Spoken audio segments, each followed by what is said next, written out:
Welcome to the multiverse, starring your hosts Caboose and Zero. Go. Hello, everyone. Today, greetings for InfiniGeeks. We're doing another episode. It's back to back, probably for the next few weeks. Hopefully, everything goes well. Just wanted to say hi to everyone, and hopefully, everything's working on Cabooses' end. See what's gonna happen. Greetings and salutations on my end. Welcome back to InfiniGeeks. I do apologize of Zero's little popping noise on his headset. I don't know what's going on that end. We're trying to figure it out. I think it's just an audio connection issue that we've been tinkering with all day. But welcome back to another episode. We are super excited to be back. And as Zero said, yes, this is another back-to-back episode.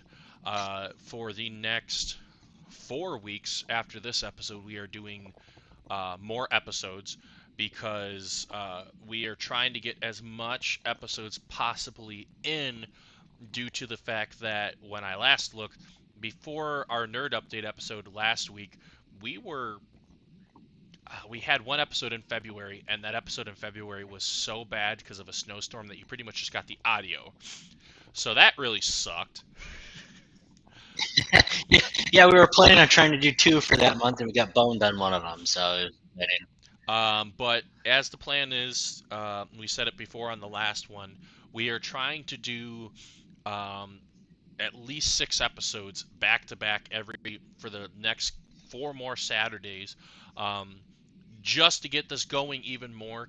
And then after that, we're going to be on a regular schedule. Try to do two, maybe 3 a month. For the episodes, but we are super excited to be back. As I said before in the other postings about this, we do have some announcements at the end of the episode, so definitely make sure that you stick around for it. But today's episode, we are covering D&D and everything related. If you can't tell by how we title our episodes being Session 1, Session 2, and all of that, that is a reference to Dungeons and Dragons because we are that big of fans of playing Dungeons and Dragons. oh yeah. Zero and I actually met through Dungeons and Dragons.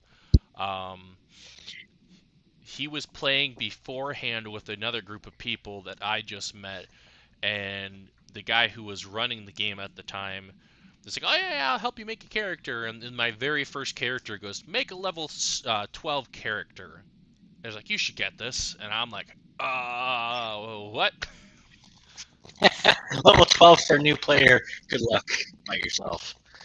So what ended up happening after that is he threw me at 0, and he goes, here, make this character. So I believe, if I remember correctly, my first character was a drow archer? Is it drow archer? I think it was. Actually, I believe you were a half elf. Oh, that's right. Yes, I was a half elf, and what made Zero and I pretty good friends, pretty much brothers, and started it is where we got everything set up. We tried to figure out a name for the character, and we put it in the random name generator, and it came out with the name Davros. And we just kind of looked at each other, and I go, that's perfect. I go, do you know what that name is? And he looks at me, he goes, well, that's the creator of the Daleks from Doctor Who. And it just, from there, it was just like the stuck moment of us being friends. Long story short, here we are. Yeah, a whole whopping, 10 plus years later, man, here we are. It's been a very long time. Very, very long time doing a podcast. Super excited about the podcast. We've talked about it before, and it's just seeing the love and support from the podcast is extremely exciting for us. To see you guys pop in, chat with us, to see you guys viewing the videos, and people slowly getting the name out there about it. So, from my end, thank you very much for that. I can't stop saying it every episode because it means a lot. I mean, I don't get very emotional, and I tend to have the so-called resting bitch face, as everybody tends to call it. But from the bottom of my heart, everybody who's helped us, thank you, and I hope it goes somewhere because honestly, it's fun, and I want to keep doing it. And the love and support you guys are giving us, I want to show that I'm grateful too. Whether you guys believe it or not, like I said, I got that resting like look of I don't care, but I do really appreciate my brother here, everybody who's helped us, and everybody who views us and enjoys our show. Yeah, I can't say it enough. Like he said, I know I can show a little bit more emotions with it than he can, but I promise you, if it's outside of the podcast, I got that military smile 90% of the time. So it means a lot from all of us, from Zero and I. It means a lot to us about this.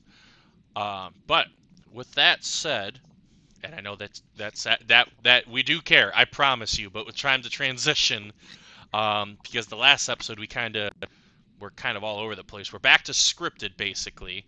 Um, Zero, why don't you go ahead first, and we'll kick this off talking about how we were introduced to D&D and kind of go from there.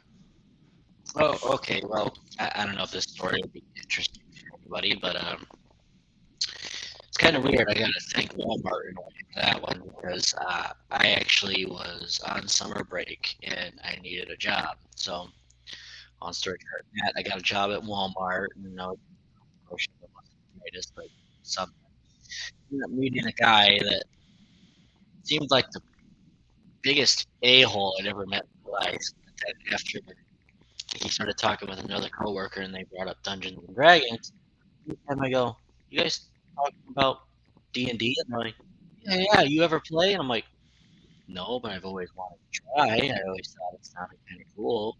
And next thing you know, the guy I thought was the big a-hole, and become good friends over this game. He introduced me to it, told me what I could do with it, the imagination, creativity.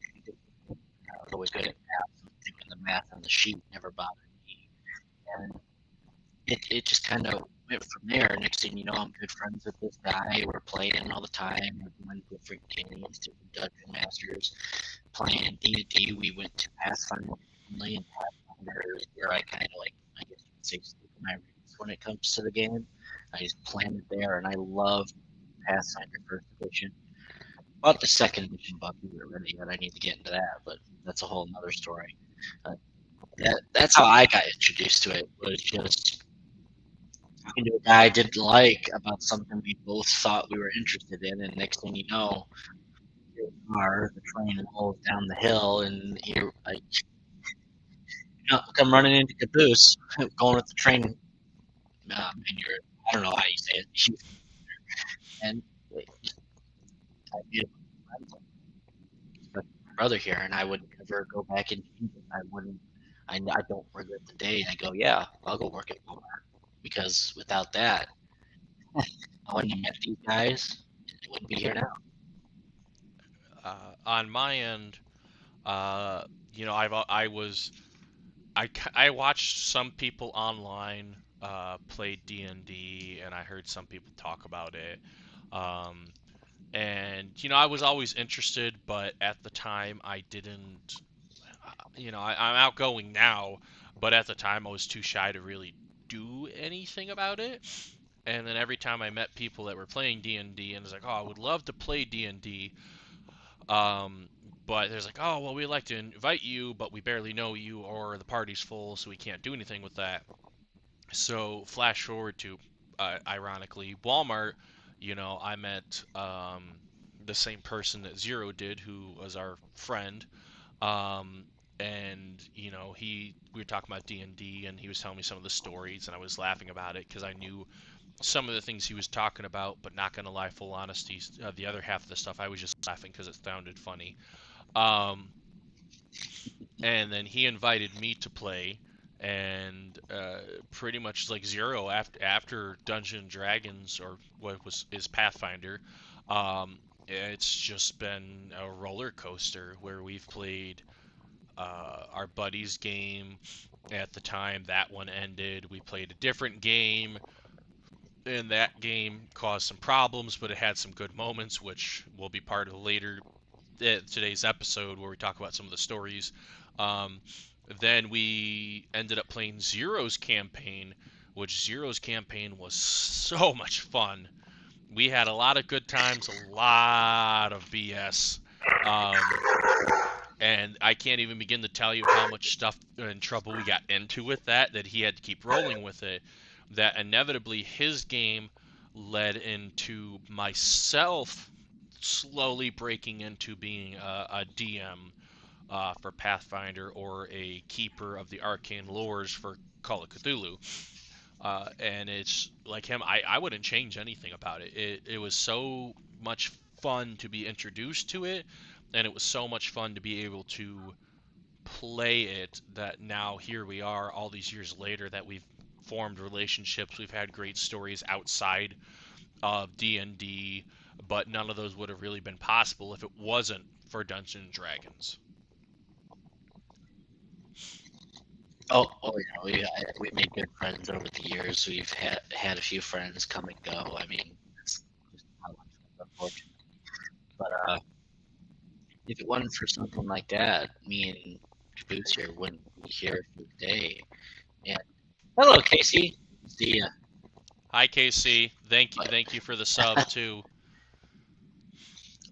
Yeah, without it, we wouldn't be here today. We didn't talk about almost any subject when it comes to being a nerd or a geek, whichever you like to call it.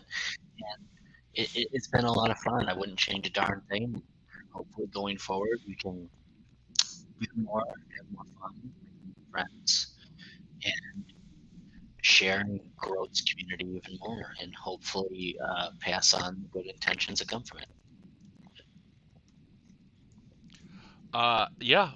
One of the things that Zero and I talked about is we would love to inevitably actually start trying to stream our own D&D game on either Twitch or record it and then break them up onto YouTube or something like that, um, to kind of show everyone, hey, when you hear these stories here in a little bit, um, you're going to understand why we have so much fun with it and why we just think it would be fun to share so you guys can see these moments that happen live. But yeah, the D&D is just one of those games that you have the good moments, you have the bad moments, you have the moments where it makes someone throw a dice at a wall and break it. That's always fun to watch, especially when it's the DM throwing it. Oh yeah, especially when the DM gets really mad about situations. It's always one of those moments you just love watching. But Zero, why don't because I didn't get a chance to do my script and my outline for everything, why don't you go ahead and ask the next question about D&D? Well, you want me to ask you? Yeah, why not? I'm asking all the questions all the time. I'm the one of those guys that likes to take a leadership role unless they have. So, anyway, I want to ask, out of all the games, say, you've doesn't matter if what or not, what was your favorite moment? The one thing that sticks in your mind, the one story you're always going to tell first when you talk about this game. If I go through any game that I've played for D&D, Pathfinder, Call of Cthulhu, there's always one moment, and Zero, you knew I was going to reference this moment because it was just such an entertaining moment that got me a horrible nickname for D&D for our games. And I know it's Pathfinder, but we keep calling it D&D because a lot of the times that's what it is. It's really easier to tell our wives. It's like, hey, we're going to go play D&D versus we're going to play Pathfinder, because then they're like, what? But my favorite go-to story was when we were playing Zero's game. In the very beginning, our buddy Logan and I were making chaotic neutral people. Now, if you don't understand D&D or Pathfinder, there's alignment systems of whether you're good or bad. There's lawful good, and then there's chaotic evil. And that's a very opposite ends of the spectrum. We made chaotic neutral, which is flat in the middle.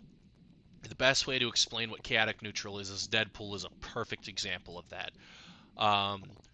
We were like, we're going to go rob shops, we're going to do stuff for mercenaries for hire, stuff like that. Well, when we made these characters, we found out that supposedly all of a sudden, out of our 6 people playing, they wanted to be good people. They wanted to be lawful good, which became a problem because if we were caught doing these things, their alignment would force them to put us in trouble and put us in jail or make us face our crimes. So we made contingency plans in the very beginning, and we told our DM what these contingency plans are in case it happened. One of our contingency plans was to deal with the paladin, because in D&D, a paladin is a tank. It is a horribly heavy tank that if it's done right, is impossible to kill. I was a spellcaster, and I found a spell called Explosive Rune. Now, what it is once you look at it, and the description is if a character looks or reads the rune, it explodes and does 66 explosive damage. And what that means is I roll 6 six-sided dice, and whatever it is, it does the damage. Well, thank you, Shaggy. Thank you for keeping us tabbed. So the rune, the rune, I sat there, looked at it, go, okay. Sometimes when you play D&D, you can have a little bit of setup for stuff in your backstory for your character. So I gave a little bit of a backstory, and I asked our DM, hey, can I have it my character is preparing these spells in a journal that had 300 pages? And he goes, yeah, you can do that, but I'm also going to have you use up your spell slots when you're resting to fill up the journals. Okay. Now, if you've already caught what I said, a 300-page journal, each page had 1 rune on it. So that was 300 exploding runes that do 66 explosive damage. So what ended up happening, our DM, Zero, inevitably made some shenanigans where one person, I became so immune to fire, it wasn't even funny. Our buddy got a glove that if he touched somebody, it would send him to a different plane of reality. Well, we're on a boat trip, we're messing around. He sends me to what is the equivalent of Dungeons & Dragons hell.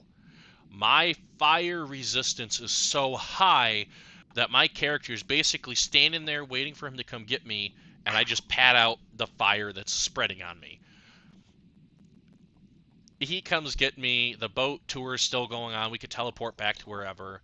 One of our players was getting mad because he was one of our players that didn't like... He's a rules lawyer. He likes to follow the rules to the T. And he likes what's the term railroading, which railroading, there's two ways to play these tabletop games. There's railroad or sandbox. Railroad is the train track. In between when it concerns these stories, though. Yeah. But so railroading is, here's your train tracks. Here's point A and here's point Z. Your train track stops once in a blue moon at like maybe point C. You go do a little thing, get back on the train, and keep going.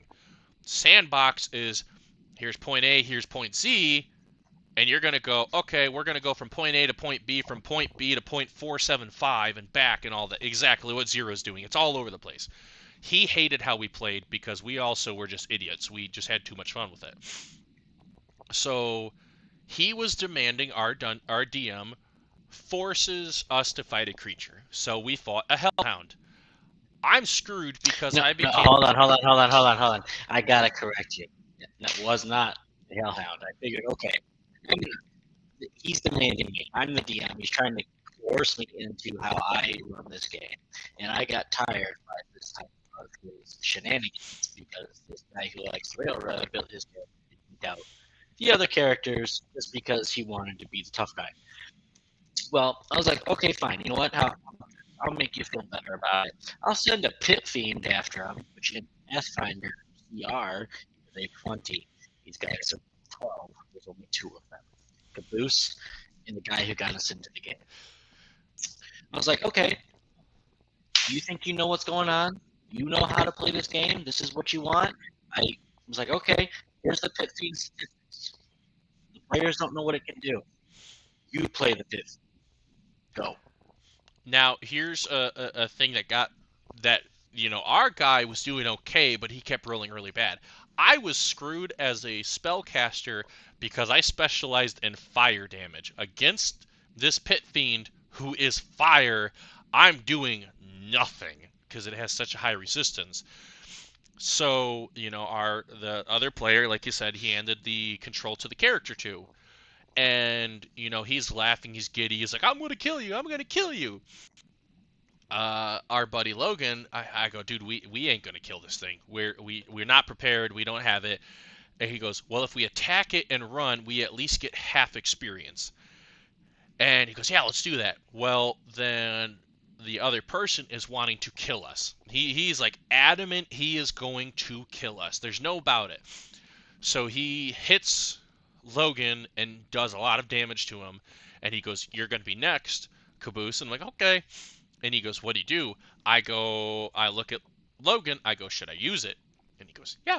And at this point, nobody else. Hold on. Before you finish the story, we have to let you guys know that when it comes to what he's about to say, with using it, quote unquote, when we were talking about the runes earlier in the story, yes, if you read them or look at them, they explode. There's a third option, which makes them go off. He's going to explain it, and it was, let's put it this way, I gave them EXP for creativity. To explain what he's talking about, we are trying to break this down to see if it would even work, and then it came down to, we broke it down chemically, and we broke it down literally into chemistry of, if this one explosion goes off, it would be a chain reaction. And we did a comparison going, if one landmine exploded next to another landmine, would the other landmine go off, and so on, which was the case, and he ruled in that favor as the DM. So what ended up happening at this point, again, nobody knew I had this thing.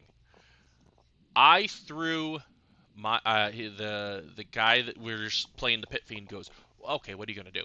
I go, I reach into my bag of holding, I grab this journal, throw it underneath the journal, or throw the journal underneath the pit fiend, and throw a fireball at the journal.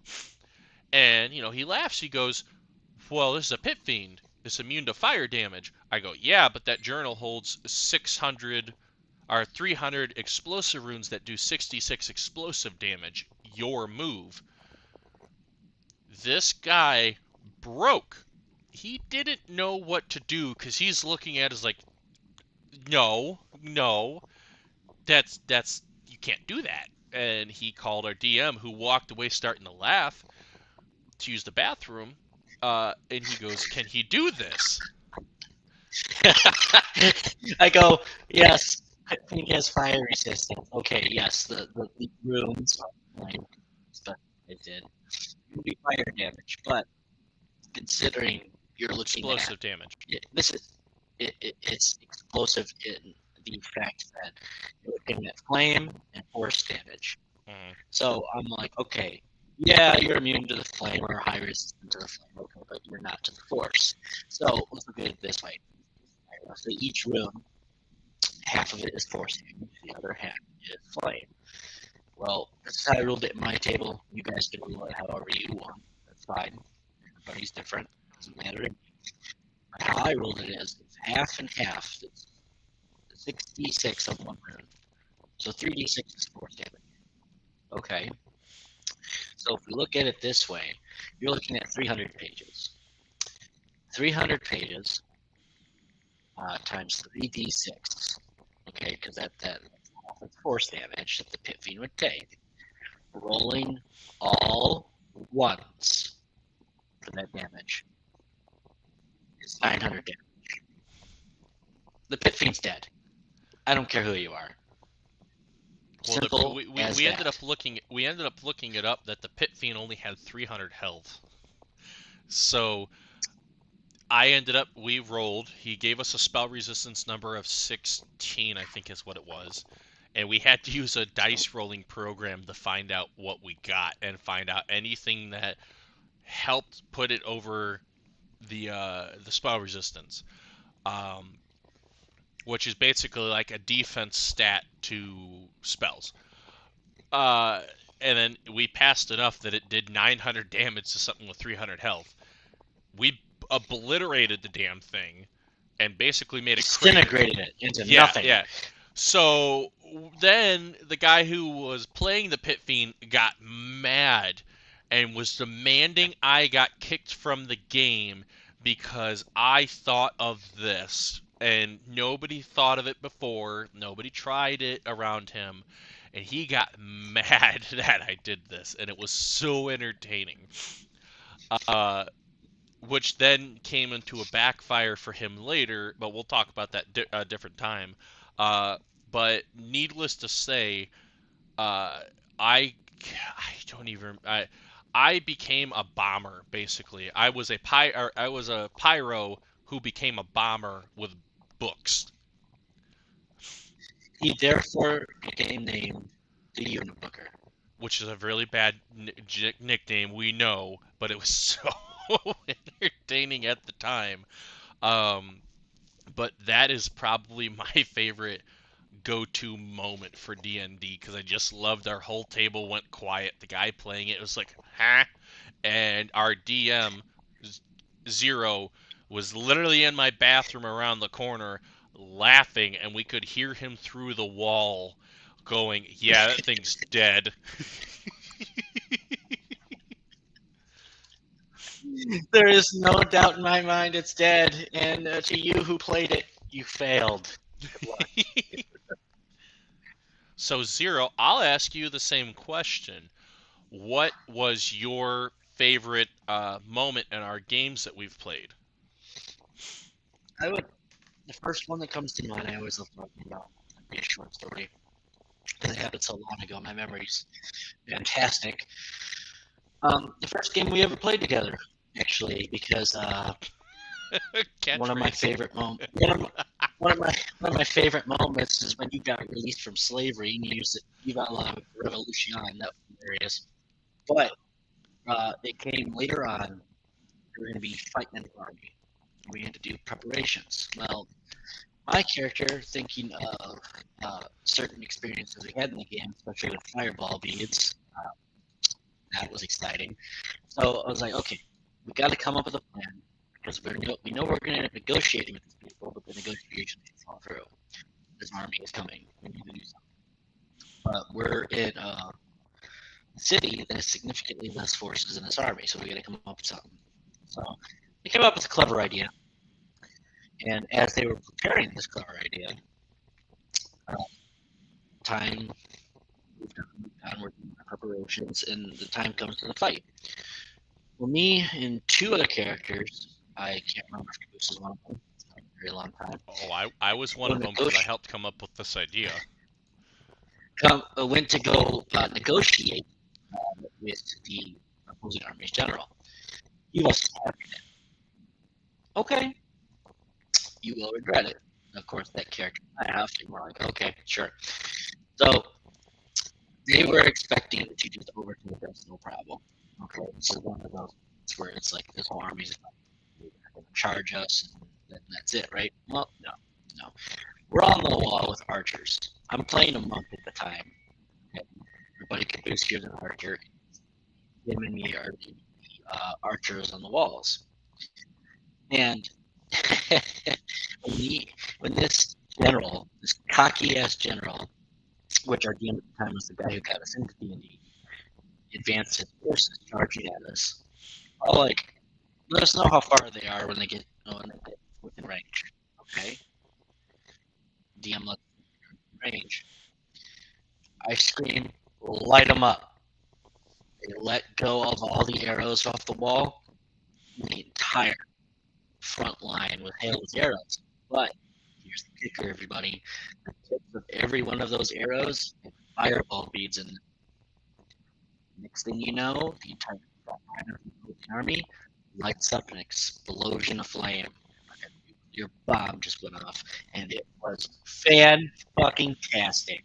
The entire front line was decimated by fireball bead arrows, all doing various amounts of 6 rolls, but all within a 15-foot or more radius of each arrow. Overlapping radiuses, fire and explosions everywhere.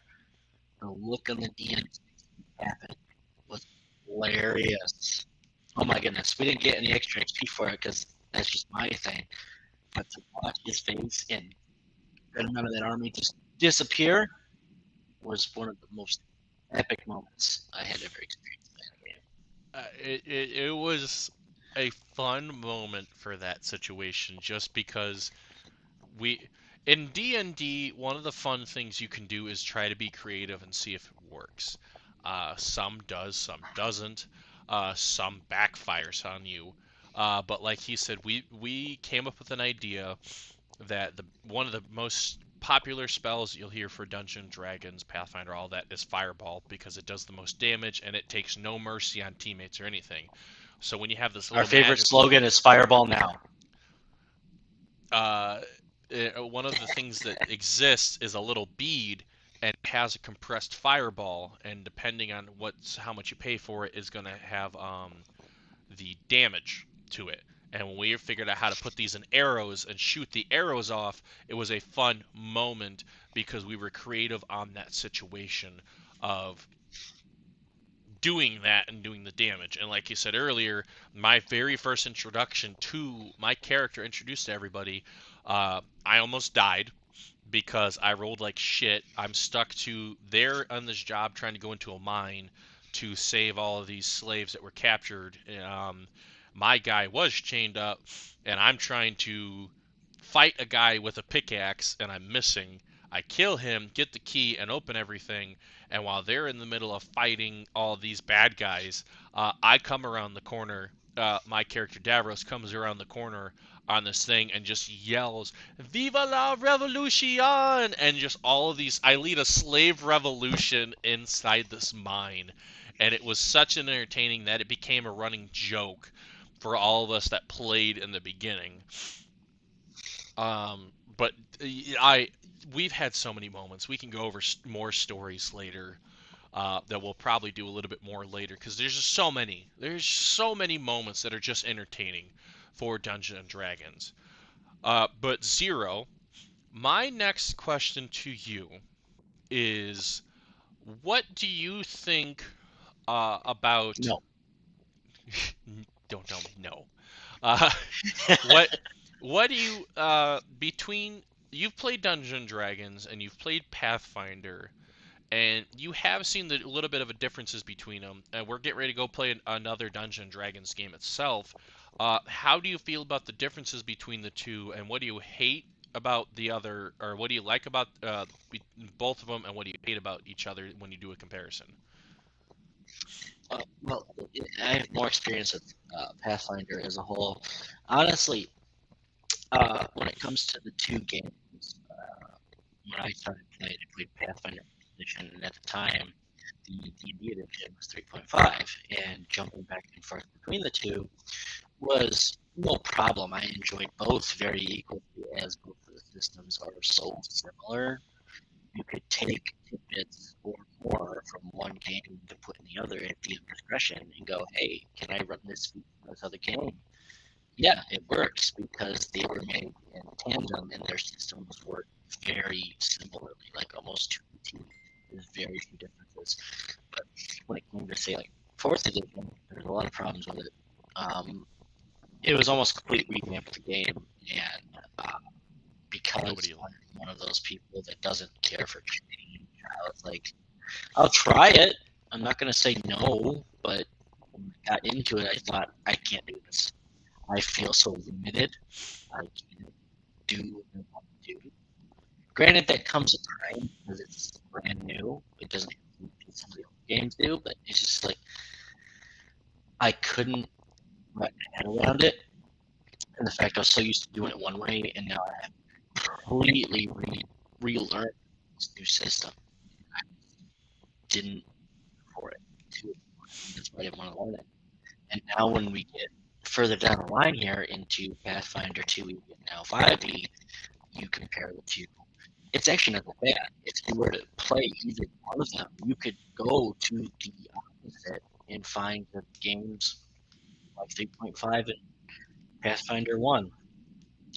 They are so similar, you can almost jump from one to the other and interchange stuff, and it's almost seamless. I love part of it because there's something in one game that the other doesn't have at the end discretion, and you could use it and it works. It's not gonna you or you have some BS bullshit reason to say, oh, it works. You know, you don't have to. You just transfer it over and it goes, okay, it's the same feats or whatever. It works. And I quite enjoy having the variety and going back and forth between the games. That's just very similar. I like some of the differences story-wise in some parts of the system that are a little bit different. But I like it when it's seamless because then I can just jump right in and not feel like the guy in the corner who has no idea what he's doing, worthless all the time, and it's a horrible feeling. For me, I play a different game, which is Dungeons and Dragons, and I do play Pathfinder. Uh, there is, like you said, a lot of similarities for some editions, and then there's a lot of differences between them. And still in the point where way back in the day when you had Dungeons and Dragons 3.5, or third edition, I believe. Was it 3.5 was Pathfinder, or was it third edition? 3.5 and 3 are very similar. 3.5 had a few updates, but if you were to compare Pathfinder is much smaller to edition. Okay, so when you Pathfinder was originally Dungeons and Dragons, and everyone enjoyed that edition so much that they made it into its own thing, and you still are able to draw stuff like Zero said back and forth between the two because they're still kind of in the same world. You're able to pull some of the rules and whatnot and compare them because there's so many similarities. Sometimes with movement, sometimes with abilities and all that stuff. But then there comes a fine line where you have to ask the person who's running the game if you're able to use those. I enjoy playing both, but I do feel like compared to Pathfinder, which is a little bit more loose, I would use the word, and user friendly in a way, just because you have more free reign to do extra odds and ends. With your character development, you have better feats, you have more homebrewed stuff that you're able to use. And Dungeons and Dragons, some editions you do have that, but a lot of the time you're just kind of set in stone of what you're able to use, and it is a big difference and a big jump between the two. I like that. If I have to pick between the two, I'll probably end up going Pathfinder, just like I said, because I love more free reign with my characters. When you do the crit system, which is you roll a d20, and if you roll for certain characters in a range of your dice roll, it's considered a critical hit, and if you confirm it by rolling again in something similar to that, that's a whole different ball game in Pathfinder. Where in Dungeons and Dragons, you don't get these extra things, you don't get to hold it or stuff like that. You just do a little bit extra damage or max damage, and that's it. So that's one thing that I don't necessarily like between the two. When I look at Pathfinder, though, there are some things that aren't in there that are bad. Like Dungeons and Dragons 5th edition has a sanity ruling, which is basically if you see something horrifying or something like that and your character can't comprehend it, you make a sanity roll and you'll lose sanity points and you'll just slowly be driven insane. And you can recover, but Pathfinder doesn't have that yet. It might have it in 2nd edition. That edition's been out, like Zero said, and we just haven't really gone over it because we're just so used to familiarity with what we have, and we're afraid to see what changes they'll make to a game that's already fun. Uh, you know, it's just no matter what, Dungeon Dragons is going to be so different from Pathfinder, because Pathfinder is one of the original editions, and it's just going to stay that way. It is because everyone has too much fun with the free reign and more stuff you're able to do. Now, I did notice though when you jump in between editions, it's kind of like I said, between Pathfinder and fourth edition was quite a jump. But now that when you look at like Pathfinder first as compared to Pathfinder second, it is still quite a jump. But if you're familiar with 5e, Pathfinder second edition is almost second nature. There's a guy I follow on YouTube. He's great for coming up with character edition. That's what he's mainly known for.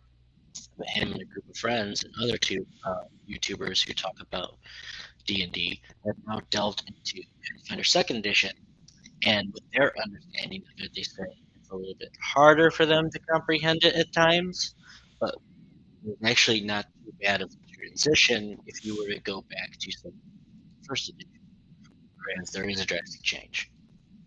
For example, 5e and Pathfinder 2e don't have a multi-class system. They don't allow you multi-class. So what they do is they come up with archetypes or a change in that class you take. Where if you take, like, say, a paladin, you can take an archetype that would change that class in a way similar to another. Like, as an example, I'll just throw it out there. I'm not saying this actually exists. It might not. If you play a paladin, you can take like a swashbuckler archetype that would certain key points behind paladin abilities or feats to give you swashbuckler abilities, to give you more of that swashbuckler feel, still being a paladin. Dark. Yeah. So, Alan, let me ask you on, or Zero, let me ask you on this. Surprise! Spoiler, that's his real name. Yeah, wah wah. It's horrible.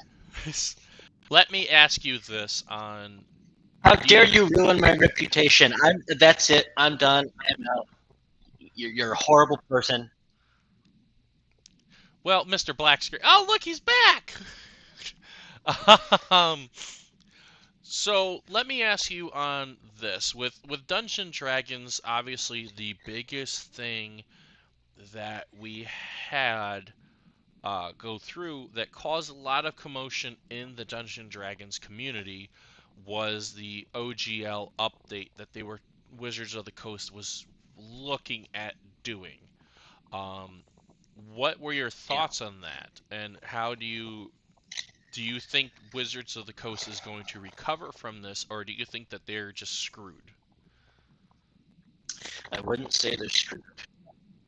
That a lot of trust has been gone out the window, and a lot of their player base and fans are going to be questioning them from this point on whether or not this could happen again, or they could secretly get it passed, and now the community as a whole who supports them and they enjoy the game are now going to be essentially bent over a desk, and that desk is probably going to break. I have to agree with you on that. To a lot of you guys who didn't know what I mean by that, OGL stands for Open Gaming License, and Wizards of the Coast is the company who I think owns D&D right now. They're also the ones that publish Magic the Gathering cards, not Pokemon or Yu-Gi-Oh, because those are their own companies. Yu-Gi-Oh is Konami, but things kind of got a little worrying for a bit before the OGL, because Magic the Gathering came out, or has been going out, and then all of a sudden they had this 30th anniversary, I believe. It was the anniversary pack that came out. It was like, oh, cool, you want to buy one 12-card pack, and it was like told, our 20-card pack, and it's like, oh yeah, each pack's $300, and then everyone's going, what the hell? And then you had problems with pricing increasing for the cards when you go to the tournaments for these? Is the payout even worth it anymore? Or what's going on? And they were just starting to get really bad with that. So all of a sudden, you saw this huge decrease in Magic the Gathering. It's to the point enough that one of our buddies, who is a huge Magic the Gathering player, quit. He flat out quit because he goes, "This is just getting ridiculous. I've been playing so long, I've been putting money towards it, and I can't stand for what they're doing to this game." So he quit. And then here comes, D&D's doing fine and everything like that, and next thing you know, something leaked about Wizards of the Coast going to update their open gaming license, and the update got very alarming. Or the leak did, because the leak was pretty much saying that, oh, we're going to update this, but for those people who publish their Dungeons & Dragons game on YouTube, or they stream it live, or all of that stuff, if this gets updated and pushed through, then you're kind of stuck. You basically become their property, that if you make money off of it, it's no longer your money, it's their money. That if they tell you to completely stop it because they just don't like what you're doing, you have to stop it. Critical Role is a big one, or Dimension 20 is another one, that they would be screwed. They can't do anything. One of the things that people have, or I'll backtrack here before I get to that point. It just upset the community so much, because it's like, what the hell? You guys cared about this community all of a sudden, and you guys are suddenly making it that it's like going to be locked down. All those third-party people who help sell dice for people to play your game or make these minifigs that aren't our third parties, then they would be owned by them, and it became everyone going, "Whoa, what the hell?" So then you had these dice companies that were partnered with them. You had Pathfinder and all that stuff that was partnered with them. They stepped away. It goes, Wizards of the Coast, we're done. We're going to do our own thing. And they stepped away. So then, Wizards is sitting there going, whoa, whoa, whoa, hold on, what's going on? And then the fan base is getting together going, we're done with this. We ain't supporting paying any of your crap. And Wizards and Damage Control, they're sitting there going, whoa, what's going on? Why is this happening? Blah, blah, blah. And then, and see, what they didn't understand is the repercussions of something like this. I'm sorry to interrupt you. Oh, you're fine. How it would blow up. They just thought, how can we make more of this and not care? Well, guess what? Trying to make more of this like that is going to make you falter. Exactly. People buy your product and support your product, okay, because they enjoy it, they love it. By doing something like that, essentially taking Critical Role, for example, and screwing them over, by doing that, because you're like, that's my money. Well, now they don't support you anymore. So, what you're saying is, because of that, you want to make more money. You have, unfortunately, made less money by screwing over the people who support you. And now you got a fan base like them, and then the people who don't do anything like Critical Role, who are just buying your product, when they catch on, you go, well, what's the point? You're upping prices on me. You're making the game fun. You're screwing people over who buy your product. Why should I care about you when I got so many other options? Exactly. And it took them a minute. But then they thought, well, we fucked up. And it got so bad that everyone was publicly going out. There's people who made dice that were very popular and stuff like that. They went on TikTok, Instagram, all that. They were posting videos like, hey, we're not partnering with them anymore. We're not dealing with this.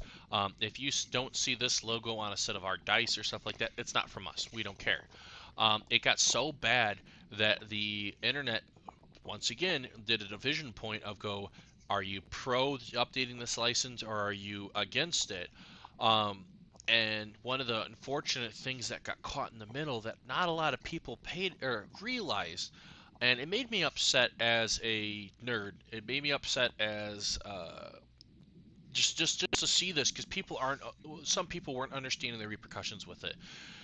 That Critical Role came out and they pretty much go, hey, we're happy to play the D&D community and blah blah blah, and basically said, we stand with Wizards, and everyone's going, oh, one of the biggest things that plays D&D, they don't want to, they don't care, they're stuck with that, they don't give a crap about the fans. It's like, no, they do, but Wizards is pretty much their boss. That if they didn't side with that in that situation, Wizards could have flat out said, no, you're out, and who knows the repercussions that would have came out of that. So Wizards was kind of stuck in the situation that they couldn't do anything, and it was really sad about that. So they were just screwed. And there was nothing to be done about it. And, what's sad, one of our friends, my brother-in-law that we've talked about, is, to quote him, Wizards cared at that moment more about money increase than they did about anything else. And because of that, they showed their colors at that point of, we care about you as the players paying us, and we don't care about the content going to you guys. We're just going to publish it, and you're just going to buy it and screw you. And as Zero said, they realized way too late in Damage Control. Oops. And they came out, and I believe their reply was, we have heard the fan base. We are touched that they're this united against this. We have decided we're not going to update it. We're going to keep it the same. Which is a cop-out answer. They didn't care. They're just like, oh shit, we're going to lose money. We're doomed. That's essentially what happened. Is they didn't care, but they knew if they did this, they were going to lose more than they were going to make. So they stayed where they were at. Exactly, and it was fucked. Unfortunately, yeah, exactly. Unfortunately, when it comes down to it, I don't care what the company is. I don't care what product or service they sell. They're only in for it for the money. The higher ups, that's what they think of. The lower people might think, oh yeah, I'm a fan, I'm here for this, but unless it's run by a fan of that particular thing, all they care for is money. That's all they want. And that's the bottom line. If they gotta step over you, do it. Exactly, and that became a huge problem with it. And like Zero said, all these companies stepped away. Dice makers, minifigs, people, other smaller game companies that work with them, they're like, yeah, fuck this, and they literally are starting to make their own games. It was a situation that was handled poorly. That could have been great for everybody, but they chose greed over helping the community. So it was going to be a topic that came up here because it's still a heavily debated topic back and forth about it. But in the end, I'm going to side with everyone else that kind of revolted against it, going, we're the fan base, you should be happy with us doing your stuff and not giving a crap about us paying you, basically. And that's where Zero and we kind of held back on even publishing our own Dungeon Dragon stuff for videos and whatnot, because the last thing we want to do is get it going, and then we pretty much get told, nah, you can delete it. You can't publish that stuff. Yeah, and that's what's kind of sad about it, because we can even publish just our own games, even if they're all 100% homebrew, because it's based on something created by them. Exactly. Away from the OGL, Zero, we're talking about D&D and everything and related in between, and we kept talking about one particular game that I run that everyone seems to enjoy. What do you think about the game Call of Cthulhu? I'll be honest, I've only played in, 2 or 3 sessions of the sessions that you have ran. You played 2 sessions. Okay. So, my number was correct. So, 2 sessions. I'll be honest, I like the unique take on it, and the fact that when you create a character, it's not like Pathfinder or something. It's very different in the fact that you are much a normal person with few set skills, and you're not OP by any means, and you're in a world that is more role play than it is actual game system, and uh, the idea of sanity points, which some games are starting to introduce, which I think, honestly, in my opinion, is a good thing, because when you come across something terrifying, I don't care what it is, it's going to mentally affect you. Uh, so I found it quite interesting. I mean, it's different from what I'm used to, which at first, like I said, I don't like change earlier in the stream. So at first I was very unsure and disliking it, to be quite honest, but it wasn't your fault. It was the system itself, just because I wasn't a fan of it at first. Mm-hmm. As I got to play it, it wasn't. I wouldn't mind it as a side game here and there.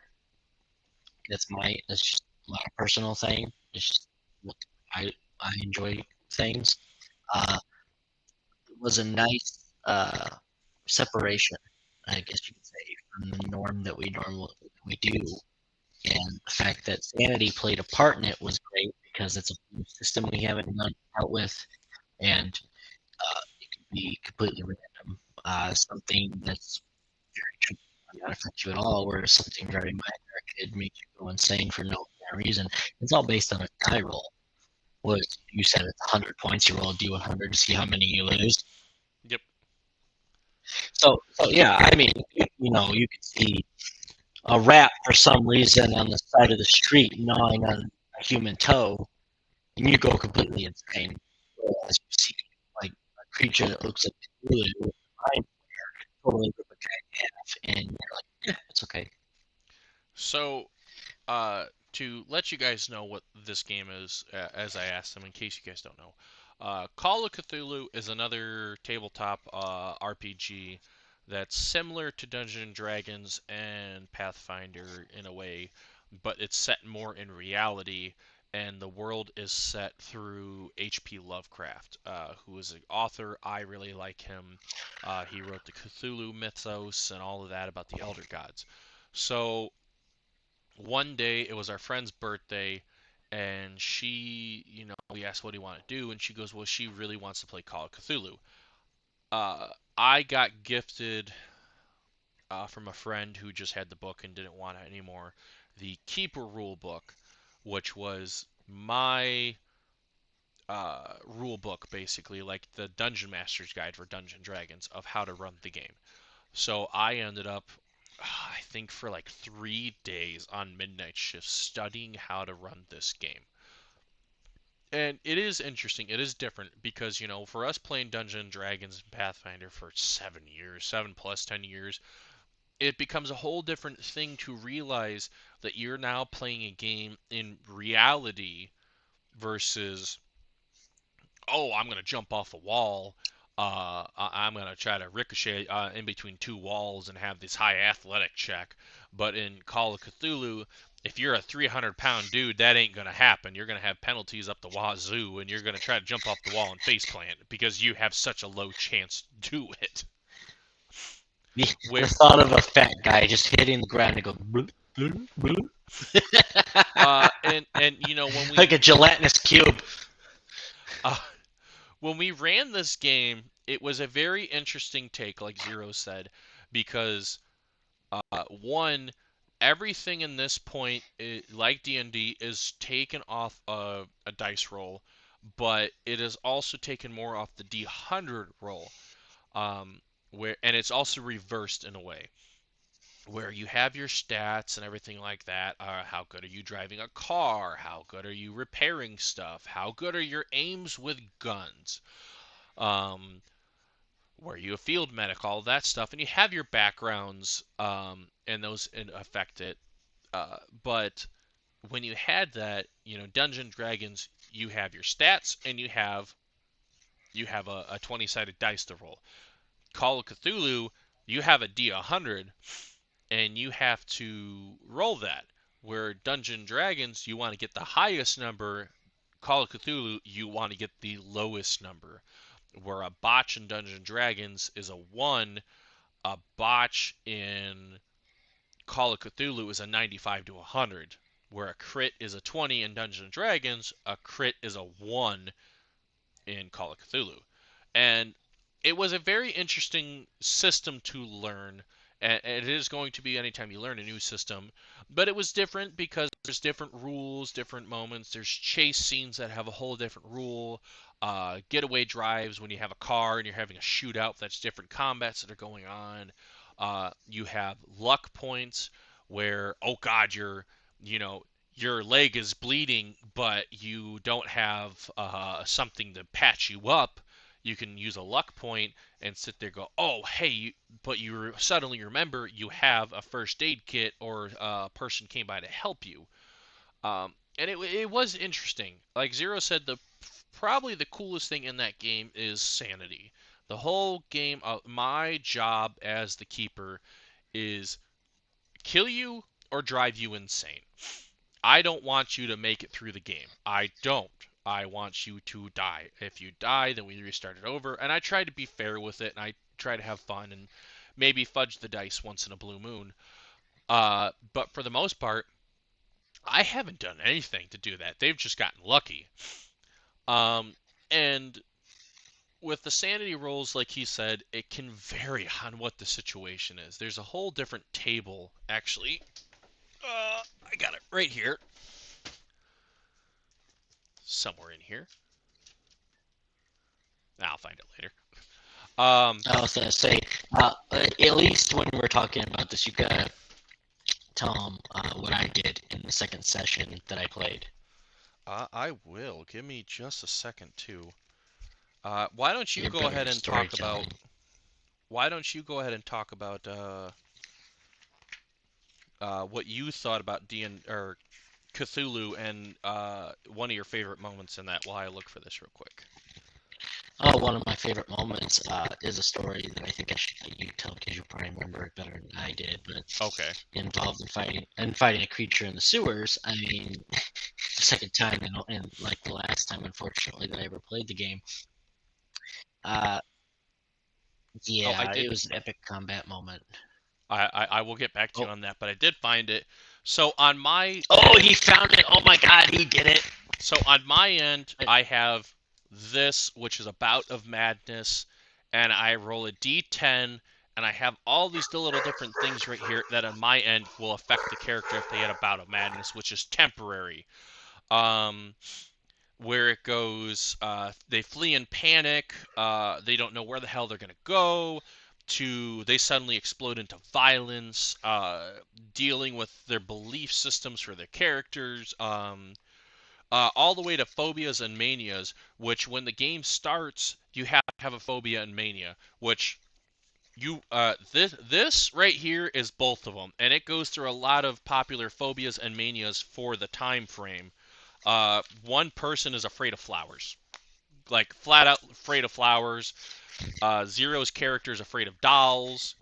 Yeah. It's so cool for this system compared to D&D where you can take a flaw and once in a blue moon you're right into the flaw. But Call of Cthulhu takes in real life stuff, and if it happens, it happens. If it doesn't, it doesn't. But it is. I keep using the word interesting because it really is. When you're playing real life versus fantasy, it is very hard to differentiate what you're so used to doing compared to what you can do now. Is a great example. One person died, not the player, but they were investigating a body, trying to find out what happened to this professor that caused him to die in panic, basically, and horror. One person suggested that I had them as like, hey, when the hospital comes by, can you take the body and make sure it gets up to them so they can take it away to the morgue? I literally had one of my players make the suggestion with the door open to the morgue in a giant college where this place is taking place. Go, why don't we take the body, strap ropes to our feet, and walk the body out. Now, if you see where I was saying the doors open and I had a security guard, came in there, I asked him first, is this what you're genuinely saying? And he goes, yeah.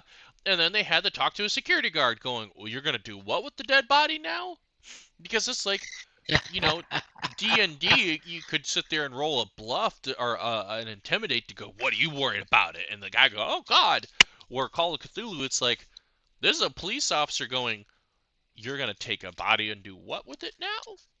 And it could lead to a problem. Which did come into a point. This same character got mouthy with a cop. He literally got mouthy with a cop, and I had to play this character like it's a legit cop. I rolled, see is he going to be friendly, calm about it, and he kept getting bad rolls against him. So it turned into them going to the police station. And it's just so different. And it was, at the time, we've played Dungeons & Dragons for 7 years, and inevitably when you play Dungeons & Dragons, you're going to get tired of Dungeons & Dragons. So when you get to the point of playing a new game, it's like Zero said, it's a breath of fresh air. It is, shit. When you see a cover like this, you're going to want to play this game. It's a giant monster. And the sanity meter is just entertaining. Like you said, you can have a dice roll. It's literally in there.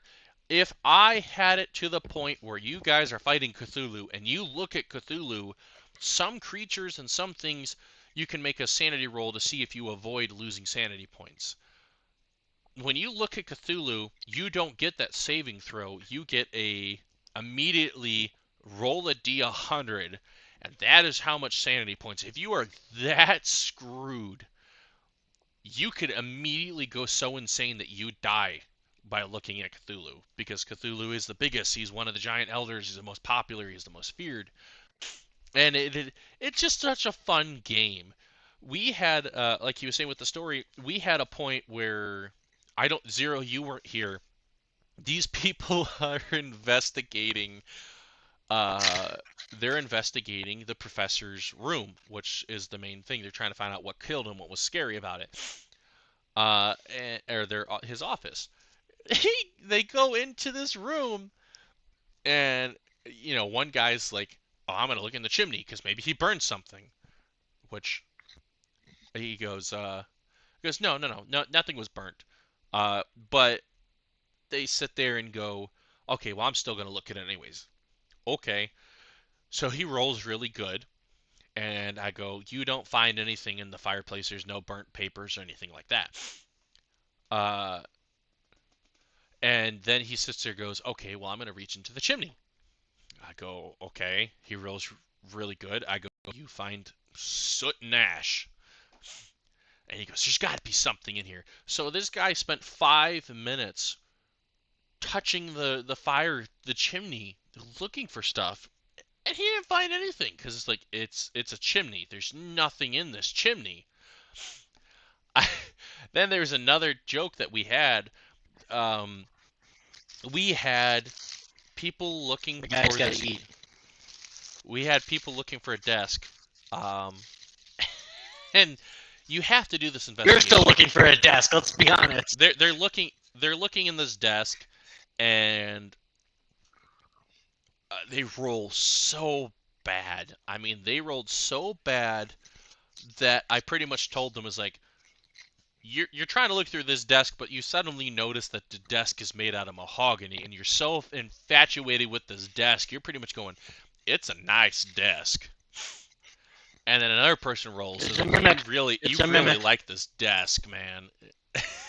So we had moments like that where it's like, if you did that in D&D comparison, it's like trying to roll perception. Goes, do I see this person that's right in front of me? And you roll a 1, and you're going, this person may be like 5 feet away from you, but you're just so oblivious, you're looking at a chair behind you. It's like, that's a nice chair.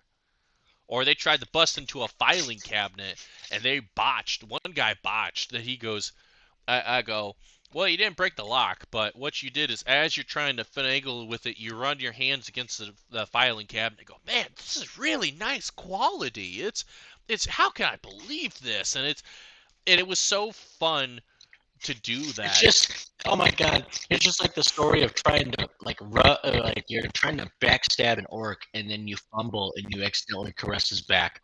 I have that as a then- shirt. I do for those of you guys there. I do have this shirt that says you attempt to push an orc off the cliff and you roll a 1. Instead, you gently massage his back. He looks uncomfortable. And that's a botch, man. It's you as the DM can have fun with it. And for me, Oh my god, you're actually wearing it.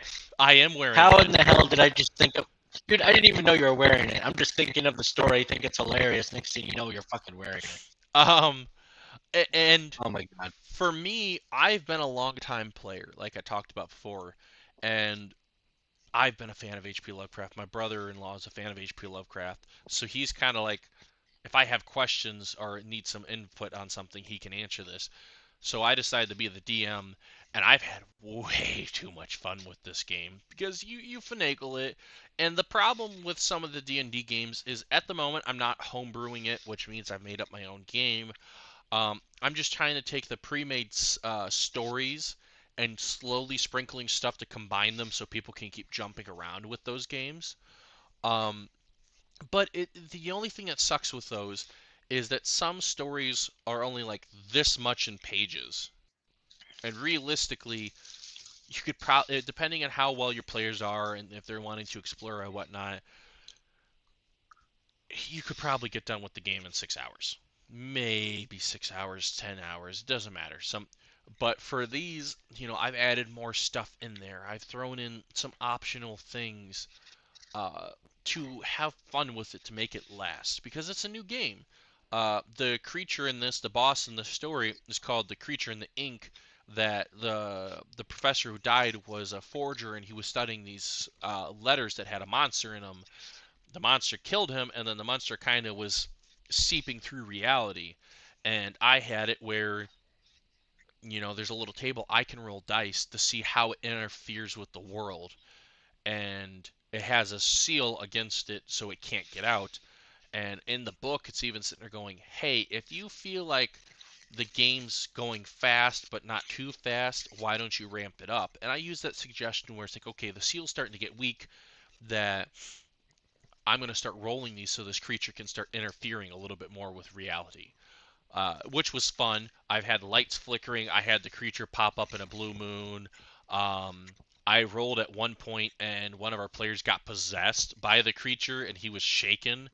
I had it come across the radio, which I think I can still do the voice for that. I think I didn't do much with it, but as Do it. that's another thing I love doing with these things. Do it. I'm trying. Give me a second. I can't. I could talk about it, but doing it One Mississippi, you have 1 second. It's too late. You're done. Okay, give me a second. Let me stop smiling about it. I can do voices, and they're just so hard to do. One Mississippi. Oh, come on. You failed 2 seconds. Okay. Damn it! I'm too busy laughing about it. But give me. Quit laughing at me. Doing the voices, man. It's like a rotating office up here in the head. It's like, oh, okay, you want to do this one? Nah, okay, is your papers there? Hey, man, all you gotta do is get your shit, put it in a backpack. I don't care what you do with it. You can take it to the shit store. Just put it in a backpack and get it out of here. I sat there, like, one of our friends, Tyler, was playing it, and when he got possessed, it was like, ah, this indeed is a good host. Weak in mind, but able-bodied to kill. Yes, you will be perfect. And Tyler's freaking out about it, and he finally breaks out of it, roll, and he gets free. So I have him popping up on the radio, and it's just, they're listening to music or whatever is popular in the 20s, and, the radio just statics, and it's just... You think you can stop me? Oh, I cannot wait to feast on your flesh. And everyone's freaking out, and it's such a fun thing to do for these voices. One character, my brother-in-law made a character, and he rolled. I had it as like, you can pick what age you want to do for your character, or you can have fun and roll dice. And he made 2 characters, but his first character he made was an 80-year-old man who can barely hold a gun, who can't run for shit, but is very smart. They were having a dinner with the one of the guys, and he keeps poking the creature when it appears. And I was nice. I go, all right, the creature's pissed off with. I'm rolling the dice. I want to be fair with this. I go, the creature's pissed off with you. I'm going to be nice. Do you want half damage or full damage? And he goes, lay it on me. I crit. I got max damage on him. That this creature sliced the old guy in half. And this was where a sanity thing came in. It was such a shocking moment that I had all the players that were there at the point make a roll. And if they saved on this, nothing would happen. But all these guys failed on the rolls. So I had one guy flat out was just so shocked he was frozen. One guy sat there and went, ugh, and fell backwards and passed out in his chair in this restaurant. Another one of my players sit there, his character went, ah, and ran. I mean, this dude ran away, and he vanished for like 3 hours in game time, and he had no idea where he was. Another guy was sitting there going, oh god, no, don't die. And he's trying to help the character who's just like shredded to bits.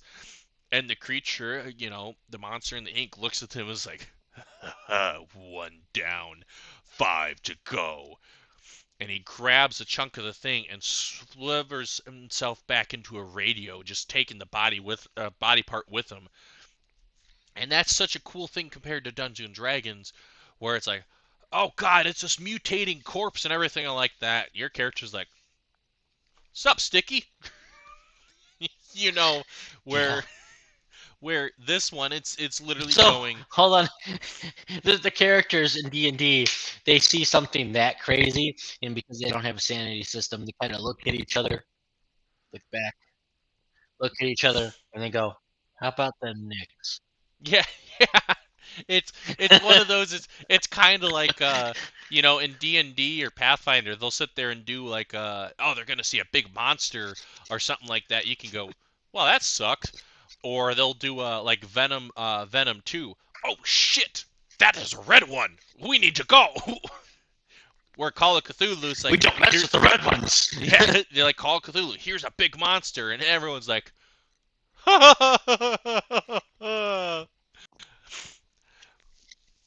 and it's such a fun system to play, and I have a blast doing it. And Zero, unfortunately, hasn't had a time to play every game just because it doesn't work out. Because we have the problems of people don't show up, and I can't play with 2 people for this game, especially if it's like right now our Call of Cthulhu game. I'm waiting for people to tell me they're ready to play it because the first session is literally at the end fight. Zero, you were talking about your story for it earlier. One story that I will say that I enjoyed, Zero's character wasn't there, and he rolled extremely bad in a sanity roll when he saw a ghoul, which is like kind of like a corpse that's mutating and looks monstrous, and he rolled really bad on a sanity roll. And what ended up happening is on the table that I showed you guys earlier, the Bout of Madness, he got violent and tried to hit this creature who was a helpful person, and he failed. The creature, on the other hand, got such a high roll against Zero that he flat out cold cocked Zero and he knocked out. His character didn't get to see everyone get shredded. He literally woke up going, "Oh God, my face hurts. What happens? Oh God, he's dead." Tell them about the time where I essentially got my revenge on one of the creatures in the sewers with a gun. So we had a moment where they're in the sewers. It's really dark. They're in this little room, and it's full of ghouls. Ghouls have really high stealth. They can sneak around, and they're failing horribly on their rolls to see this thing. So I sneak it around everybody. and I make a roll so it can try to reach up, grab Zero, and try to pull him back to try to kill him. I roll 100, which it crit. So what ended up happening is the creature goes, huh, and fell over right in the middle of 9 people. And they're all looking at this creature. So you mean you botched? You didn't crit. You botched. Yeah, You I pulled an botched. Andrew. So then our Zero sits there, pulls out his gun, literally on his first turn, aims at, or goes to shoot the gun at the creature who's knocked down. He has all these negatives against him. And he rolls a 1, which means he criticaled against this creature. This creature's dead. He's like, it's like, well, I failed horribly, and he succeeded tremendously. So he got his revenge on these creatures. I blew the mother flipper's head off right there. As soon as it fell, boom! Oh shit! and it was it. As a DM, sorry, that's a KM for Call of Cthulhu Keeper Master. I felt so mad. Everything set up to kill him, and it failed miserably. Like, the most you could have failed happened in less than, 3 seconds. It falls, boom! Another thing that's fun for D&D and Cthulhu, that Zero, you at this point you're a DM. You've got to play these characters.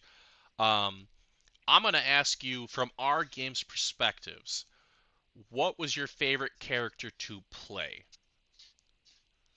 Before My favorite character? Yeah, I'll give an example with it. And so in Call of Cthulhu, I had a point where my characters were investigating a lead. They ended up leading into Arkham Asylum, which was first in H.P. Lovecraft. Don't think DC. They went into this asylum, and I had a nurse there. I named her Nurse Ratchet because this is a creepy as hell nurse. And our old guy is like, he sits in a chair, and I'm trying to get her. He's like, oh, hello, welcome to the asylum. Can I help you guys today? And that was a fun character to play. When they met this NPC that was locked in the asylum, this was probably my favorite character NPC to play and voice, because I just got so into the role that I scared my players and our buddy Logan's wife, who was chilling in the room, that literally a pin dropped. It was so quiet that everyone went, that was way too scary. Because you're playing a guy who's trapped in a room, who's literally been driven insane by this creature, and I have to get into this mindset. I went full on method acting. I'm like, all right, cool, I'm insane and all that stuff, and how do I do this? So I don't know if you were there, Zero. I think you missed this session, but you enjoyed I got to miss that session by an accident. But you enjoyed the story. So I'm sitting there. They're trying to go up to the doctor, and he goes, "Oh, well, this is the character. Do you want to try to talk to him?" And you go, "Good luck. We can't understand anything." At this point, they kind of figured out what the monster was going on, and they go, "Hey, can you hear us?" And I have the character rocking in a straitjacket in there, and he's sitting there going, it's like, "Yes, I can hear you. But is it you? Is it the creature? Is it you?" And he turns around, runs at the door, and he goes, "I can see you. I can see you. You're real. You're real." And, the players are going, okay, this is a little freaky. And at this point in my head, I'm like, dude, roll with it. Roll with it. Keep going with this.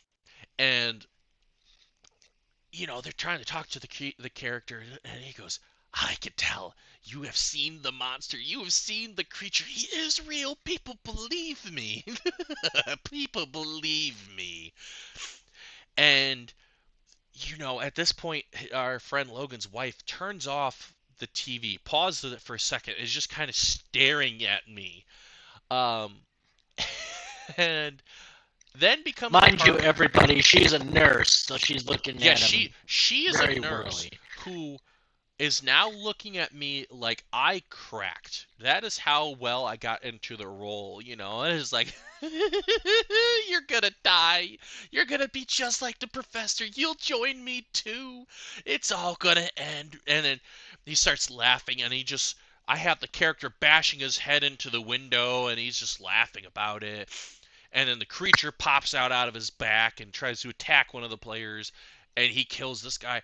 And I got so into this role of this player, of this NPC, that, like I said, I scared my players. I scared my players so bad, and the nurse that was literally going, "Are you okay? Do you want to talk about something?" Like, it genuinely concerned that I snapped. And that tells you, when you're, as a DM, that you're so into these roles that it's so much fun. And see, had I been there, I probably would have been genuinely concerned too, and been like, yeah, either you're gonna prove to me you're okay, or we might have to go out back in the woods. Yeah, we're gonna take you outside and leave you in a cornfield. Good luck. You're the next child of the corn. Good luck. So Zero, that was my favorite character, NPC to play. What was your favorite NPC to play as a DM in your game? Ooh, I was thinking about it as you were trying to explain your story, and I couldn't really choose because I tried to intermingle your guys' backstories you had given me so much that it kind of looked like a Scrubs 90210 severe drama that was days of our lives of murder, and you're thinking, oh god, our backstories are really fucked up. But I'd have to say I got two moments.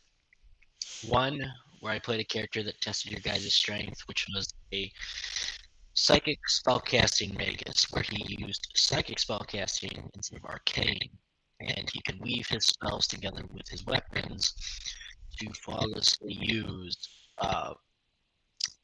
spellcasting weapons where they cast spells through it, or it was entertaining. And what would happen is I had him dressed like a monk and to test your guys' skills. Not only can you move fast at the battlefield, but when he took on the group, it was just him and the entirety of the group. I know you guys faced a difficult challenge because out of nowhere, he's materializing weapons in his hands out of thin air and casting spells through them. And I know at least half the group were confused. What in the heck is going on? And then I think it was Andrew. I got close to him, and he saw the look in the character's eyes like, oh shit, this guy's also a vampire. We're in trouble. And I loved the fight scene. I loved having fun with it. Granted, the character was only testing your skills. He wasn't a legitimate threat. He was holding back, and he was only there to further the story.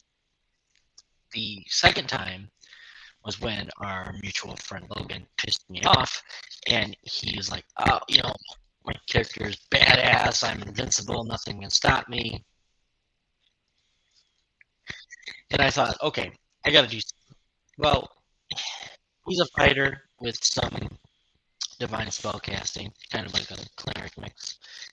And I thought, okay, I got to do something against this guy. And he had a draconic bloodline, and he was weak against cold damage. So I thought, okay, I want to give him a challenge, right?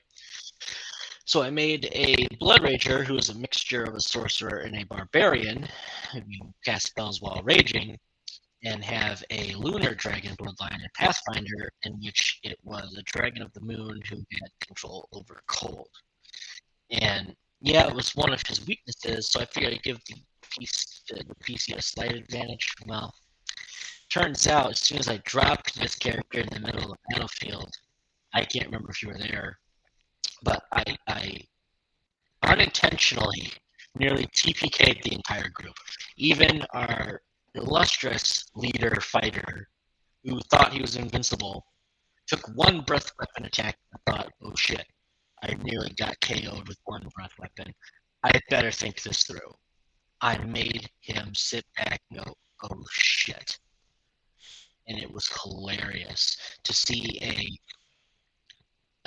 essentially Dragon Blood Rager nearly decimate the group to put 2 or 3 of your guys in their place and make them think I am not screwing around. I'm done with the bullshit. You either act like a team or you're screwed. And that's what made me laugh. And I had a lot of fun with that character because it ended up becoming a kind of like side character later. All right. Did you have a? I gotta say, I think. I guess it should go into another question. Um, I haven't got to experience this moment yet because for Dungeon Dragons, I'm still working on making the world get bigger and everything like that, and I have people's backstories. I'm slowly going to try to implement them. But you, as a DM, do you feel it is important to implement characters' backstories, or do you feel uh, that it's you can give me the backstory, but I don't really have to do anything with it because I don't feel like it's worth it? It depends on how the DM wants to play his or her game. If they have a set story in which they want to play out, backstory doesn't matter too much. What I like to do is not have a story at all. Maybe have a slight premise I want it to revolve around. Mm-hmm. But then I build off of the characters' backstories, and I find a way to bring their backstories in, intermingle them at certain points, and build my story off of their base points. Give me something to work with, and I can make it interesting. Some people get really into their characters' backstories, like one person we particularly know between us. If you involve something of their backstory, some people go, oh, I'm more interested now because it's basing off a premise I enjoyed because I created it. And because they created that premise, that base, they enjoy it more. That's what I found from doing that is I got lucky. My first try, that's what I based it on. And me, I'm always a fan of storytelling in these worlds. So I thought, okay, if I do on that, maybe I can come up with something. And I did. And me personally, because I'm the guy orchestrating it, I don't feel it's as good. But then from your point of view and a couple of the others' point of view, they all enjoyed it. They all had a great time. They want to do it again. Something like that takes a lot of time. It's just like if you build off of something they created and they find as interesting, they're going to be more ingrained in it and going to want to play and learn more. And that is my opinion. If you build off a backstory, you're going to get more interaction from your players. That's my opinion. But if you want to tell a story or a set story, say from the book, well, then you don't really need that too much, and that's fine. If you want to play it that way, be my guest. But what I find works for me is I'm not going to have anything. I'm just going to have maybe a main idea I want it to revolve around. You give me your backstories, and I will build from your backstories up to revolve around my point of view, and hopefully it's fun for everybody. Mm-hmm. On my end, as a person who got to experience from your game that point of view, and someone who's planning to do that stuff, I feel like if the person's going to go out of their way to make a backstory for a character, I feel it would be worthwhile to include that backstory. Some semblance or some not, or you could take the backstory and expand it. With your game, I remember that I had it. My character was a drow who was practicing fire magic and was taken in by the spell sorcerer at that time. And my character had an accident that accidentally killed my teacher, and I ended up being I got exiled, and my character ended up on the run and became hunted as my flaw.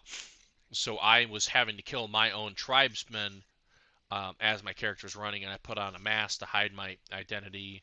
Um, and what you ended up doing is you took the backstory of my character and tied it in with two other people, our buddy Logan and our friend Matt, and made it because I think Matt's character and Logan's character were brothers, and you ended up making it so that their mom died or whatever, and it was they had conflicting images of them. And we ended up fighting that character. Come to find out that this character was the bride of Tiamat, one of the biggest dragons, and what she ended up doing was making clones of herself to hide from Tiamat and his minions, which you took it upon yourself to make it my character was one of those clones that the teacher I killed thought I killed was their our friend's mom. And so then it was so cool to see that backstory interaction because then my character, I'm already ashamed of all of this. I'm upset that I caused this. I'm getting close to all these people. I think my character and their characters end up having a romance, which turned into a fun joke of literally going, "I did you did your mom," because our friend Logan and my character ended up having that romantic night. Uh, but then as a character, he came out of the blue and go, "Yeah, you recognize this person, and it looks a lot like you." And you recognize as the teacher. And my character had to kind of go back and forth through all this emotions of going, "Oh my God, what's going on? I thought I killed you." And I'm trying to be apologetic to this character.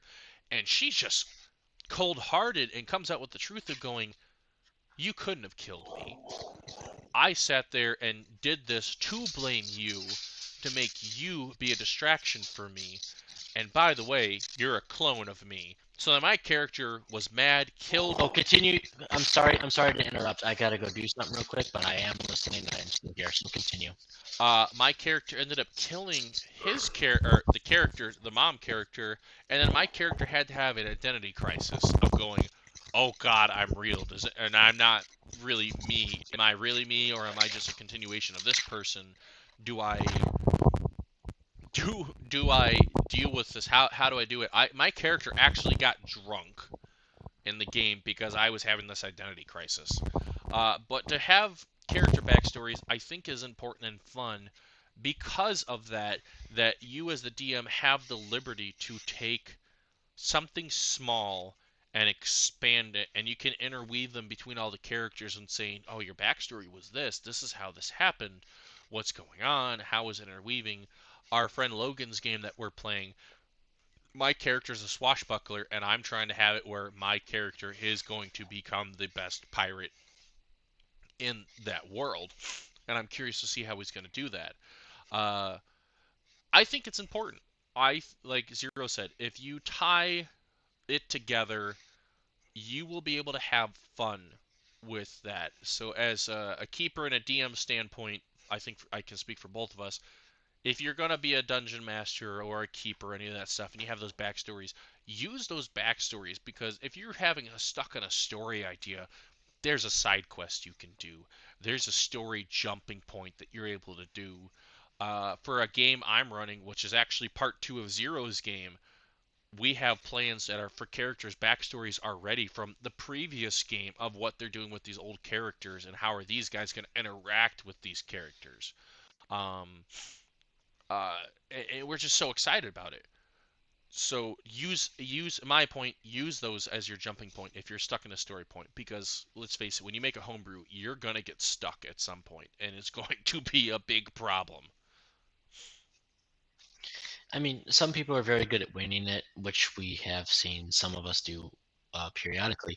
But if you have a jumping point, like you were saying, to start off with, or something you save on the back burner, maybe you want to do the backstory as side quests, it gives something that particular player, if not every player, something to go, "Oh, this is interesting because this is something somebody else thought of that isn't just the DM story. I want to see where this goes. I want to see what's built off of this." And running with that could be all you need.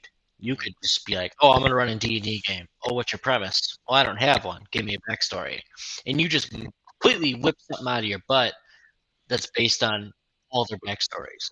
That's it. It doesn't even have to have a premise. You could just use their ideas, and they're gonna enjoy it because they want to see where this is gonna go. Exactly.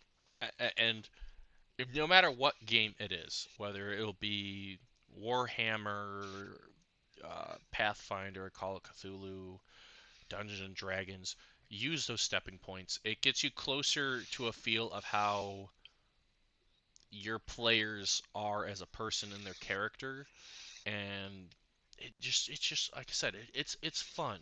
When you're the person running the game, your biggest thing is you want them to have fun. My first session as being a DM, I did way too much fan service. Never do that. Never. It's okay if I have some fun fan service once in a blue moon.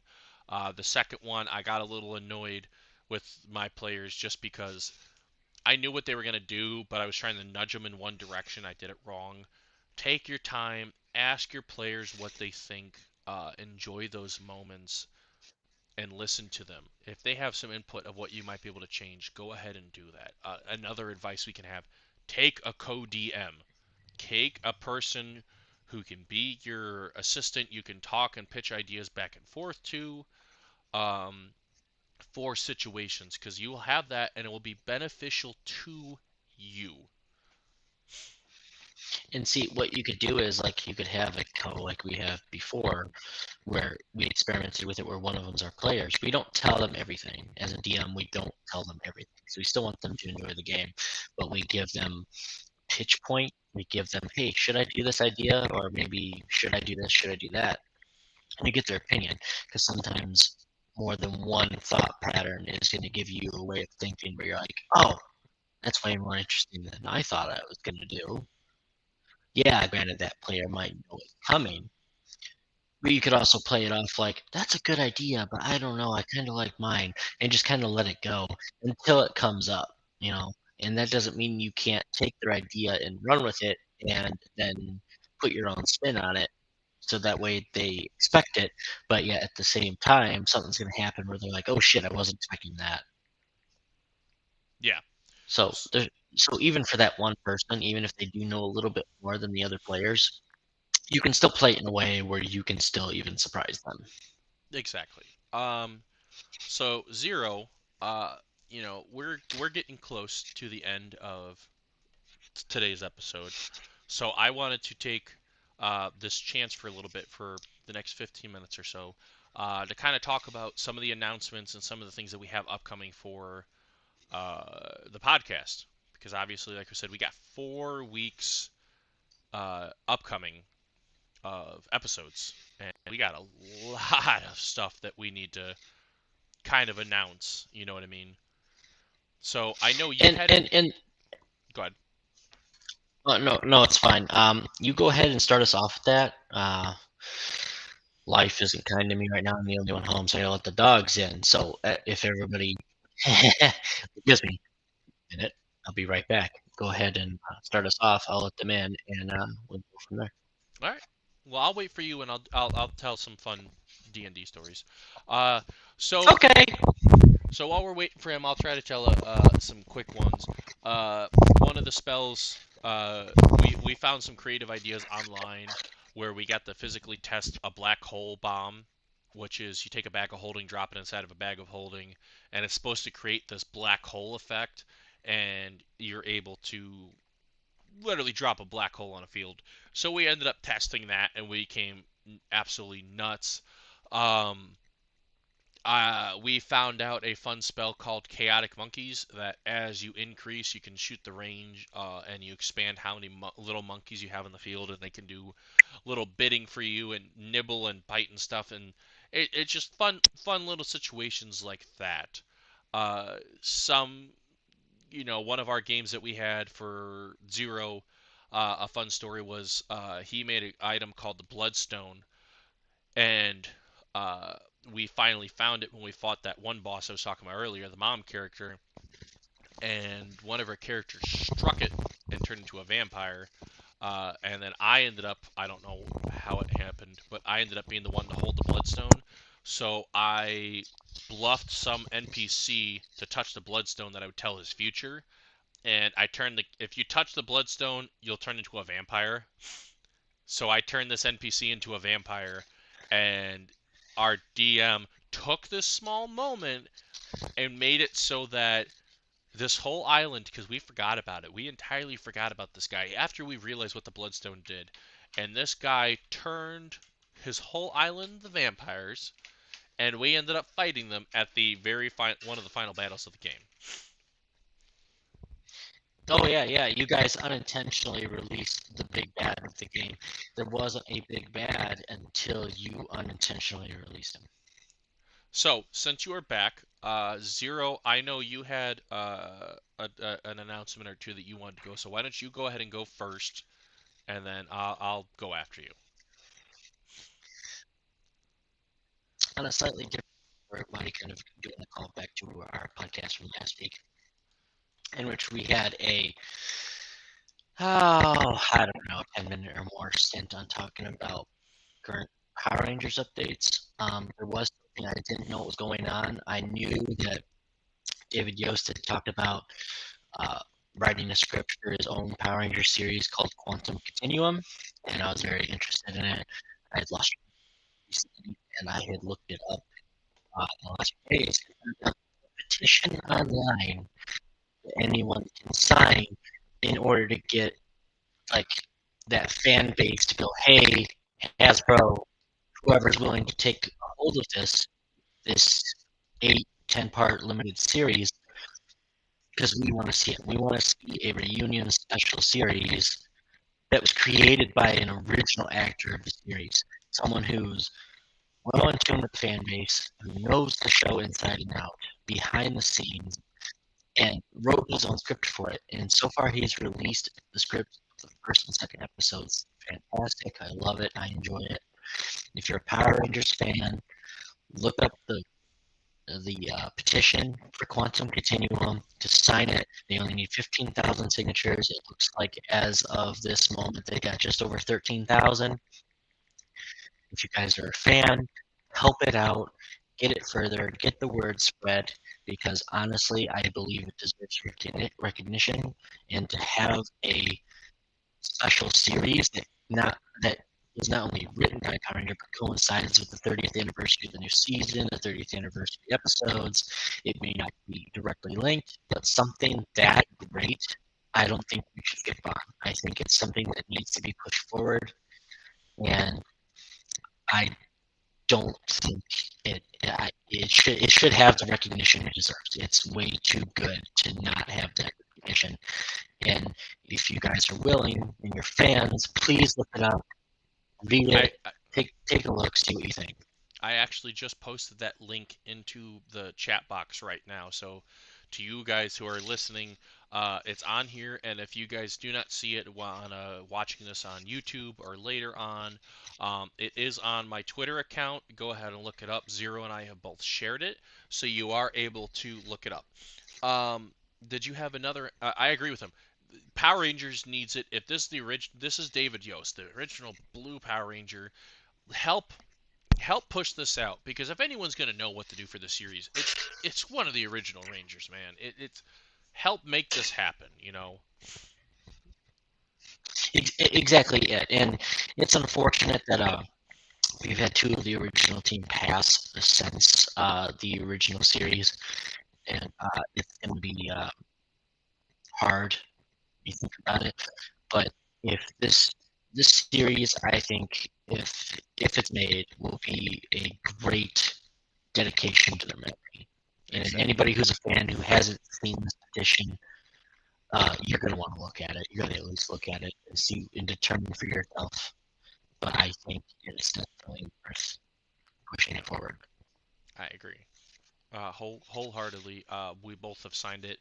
I may be ridiculously behind on Power Rangers, but I happily signed it because I think it is significantly important for this episode, or for this series to try to be made. Zero. Exactly it. Did you have another announcement too? I have one more. Well, possibly two. Continuing the Power Rangers thing, it's kind of like a build off of that. It's not technically a Power Rangers property, but I'm trying my best to keep up with the movie that Jason David Frank was in production with before his passing, Legend of the White Dragon. It is in post production right now. It's supposed to come out this year. We're going to have to wait and see. I'm excited for it, and if anybody hasn't heard about it, just look up Legend of the White Dragon. It was one of the final projects JDF was involved in. It was a great passion of his to make sure that it was gotten out there and done. And it also features, excuse me, a bunch of other Power Rangers actors from many different series in this movie.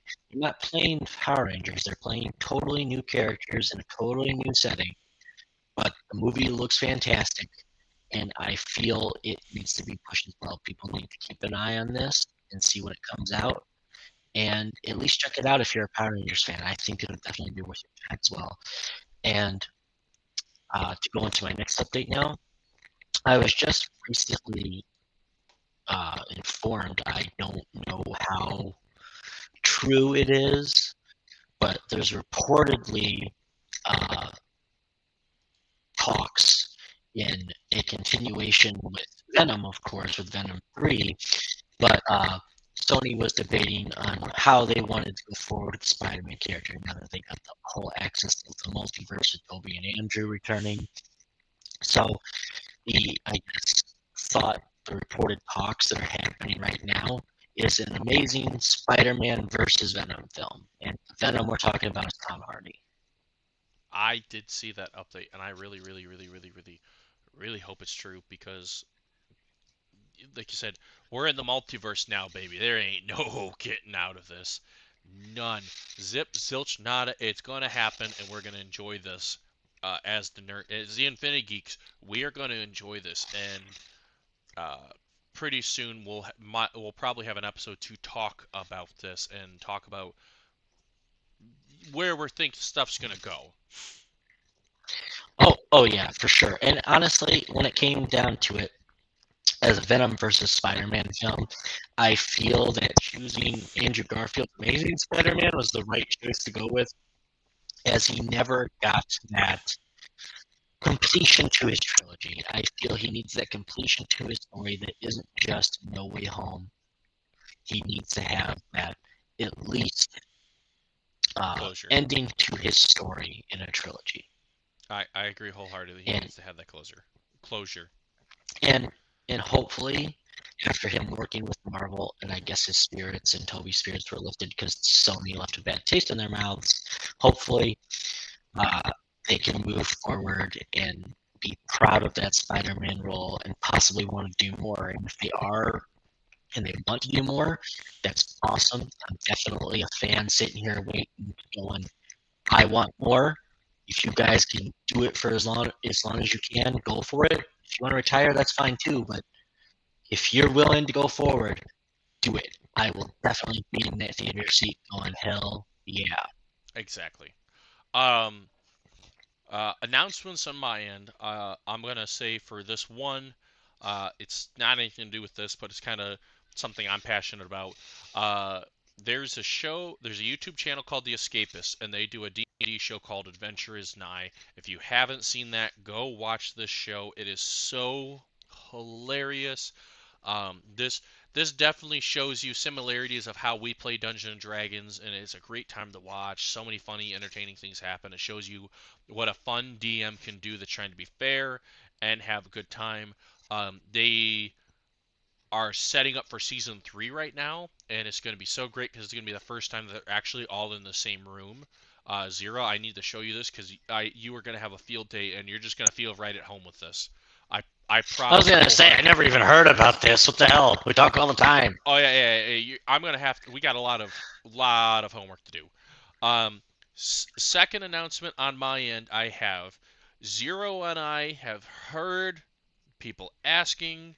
We are currently in the process of working on this. We're working on a prototype at the moment, but we have been asked finally if we're going to do any merchandise.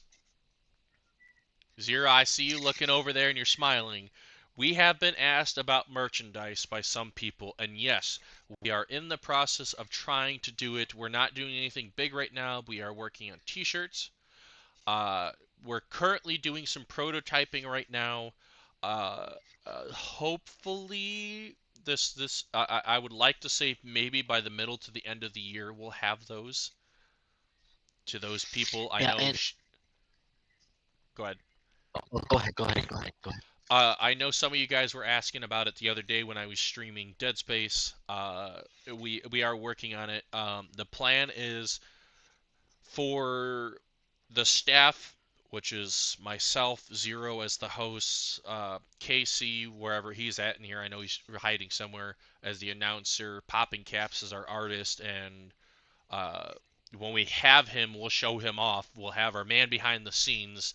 Uh, he will have. The Oracle. We're gonna have all of our staff is gonna have our own staff shirts, and we would love to show those off. And we're gonna try to work on a special shirt as well for guests. Is the plan, and then we're gonna have the general public shirt, and we'll figure all of that out. But we have heard, we have listened. I know I've talked with you guys. It is currently in the works. We just don't have an ETA on it yet. I would like if I put one, try to have something out middle to the end of the year. Oh yeah, latest end of the year. I'm gonna talk to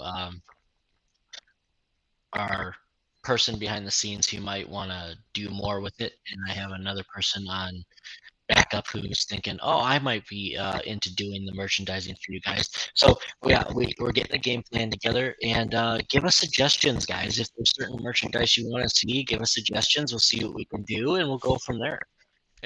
There's nothing out of reach. Yeah, that's a loaded gun question. There'll be some things. Oh yeah. Yeah, there'll be some things out of reach, but that to me, I started the show with talking about this. That makes me happy to see some of you guys asking about it. We were talking about it, passing the idea back and forth that we would want to do some of that, but that makes me really happy that some of you guys would love to wear that. You would love to wear our logo and talk about it and kind of show it off. I was like, hey, we have fun time with it. So thank you for asking about that. We're doing our best to make that happen. As I said in our very first episode, our goal with this podcast is just to take 2 hours of the day, have you guys escape, talk about this just nerd culture of what we live in. And just like today, we did talk about some of the ruling and some of the stuff and some stories about these games, and we can go into like a couple hour episodes of this, but we want to take that time to just abbreviate and take that time for you guys to escape reality, come talk with two nerds, have a good time, and just enjoy it. And to see this growing as it is, we can't wait to take it to the next step further, which leads into announcement 2 or 3. This is 3. We are in the process of also making it that, as you can obviously see in our webcams, we're in 2 completely different locations. We are in the process of setting it up. I'm excited for this shit. We are setting it up at the moment to be in the same location finally. And we could not have been happier about this. We've been working on that behind the sidelines. And it's going to be such a fun moment to finally be both in the same room that we can just chit-chat back and forth. There's a lot of things behind the works that we're trying to finagle out. We got our man behind the chair. We're trying to get another person help promote everything. But the ultimate goal was to get us both in the same room. Inevitably get us into the same room and have the podcast there. And we got some of the equipment. We're excited, working on the desks. Last announcement. Oh yeah. Go ahead. Oh, sorry. Before your last announcement, kind of continuing on that, is we are working in the same room. It's going to be great. It'll be on my end, so you'll probably see a lot more of the room behind me. We will be working together between me, Caboose, and our Oracle that refuses to be crippled. I don't know why he refused that, but he's refusing it. You can't take the title without being crippled. Exactly it. he was kind of scared for a hot minute.